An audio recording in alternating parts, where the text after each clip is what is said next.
السلام علیکم first year class بچوں، ہم لوگ پڑھ رہے تھے کہ آبزرویشنل لرننگ کیسے کی جاتی ہے۔ آبزرویشنل لرننگ میں ماڈل کا کردار کتنا اہم ہے، یہ ہمارا آج کا ٹاپک ہے۔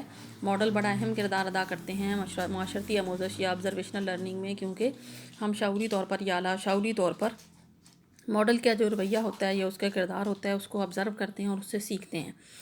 اسی طرح جو صنعت کار ہوتے ہیں وہ اپنی مصنوعات کی فروخت کرنے کے لیے اور اپنے لوگوں کو اپنی پروڈکٹس کی طرف راغب کرنے کے لیے بھی ماڈلز کا سہارا لیتے ہیں۔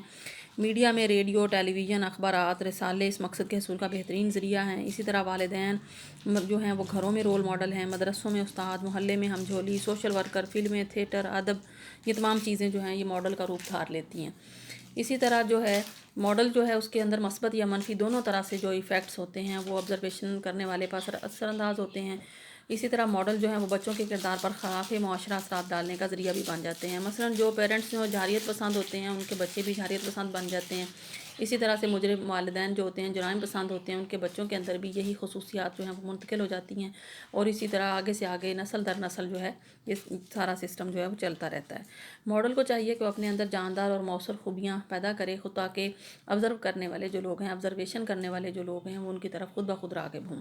نیکسٹ ہمارا یہ ٹاپک ہے مشروطیت کے تھرو بھی سیکھا جاتا ہے، آموزش کی جاتی ہے، آموزش بذریعہ مشروطیت۔ تو اس میں نمبر 1 ہمارے پاس اس کی 2 کیٹیگریز ہوتی ہیں۔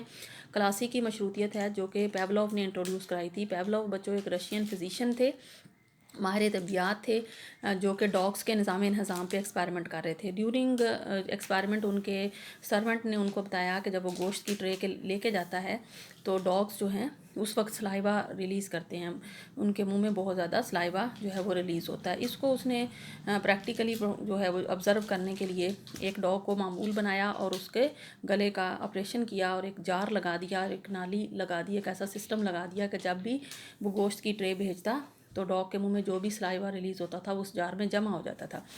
اب اس کے سرونٹ نے جو ہے یہ آبزرو کر کے اسے بتایا، اور اس نے خود بھی آبزرو کیا کہ جب فرسٹ ٹائم انہوں نے سلائیوا ریلیز ہوتا دیکھا تو اس کے پیچھے یہ ریزن تھی کہ اصلی مہیج یعنی خوراک جب اس کے سامنے گئی تو ڈاگ نے جو ہے وہ سلائیوا ریلیز کیا۔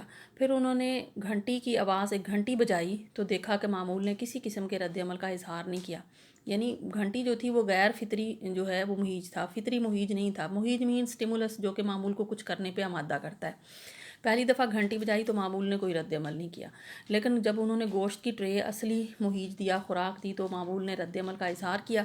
اس وقت اس کا نام اس رد عمل کا جو اس نے سلائیوا ریلیز کیا تھا غیر مشروط رد عمل تھا، یعنی وہ بھی کسی چیز کے ساتھ جڑا نہیں تھا، مشروط نہیں ہوا تھا۔ پھر انہوں نے اپنے اس ڈاگ کو مشروطیت سکھائی، مشروطیت کے تھرو سکھایا۔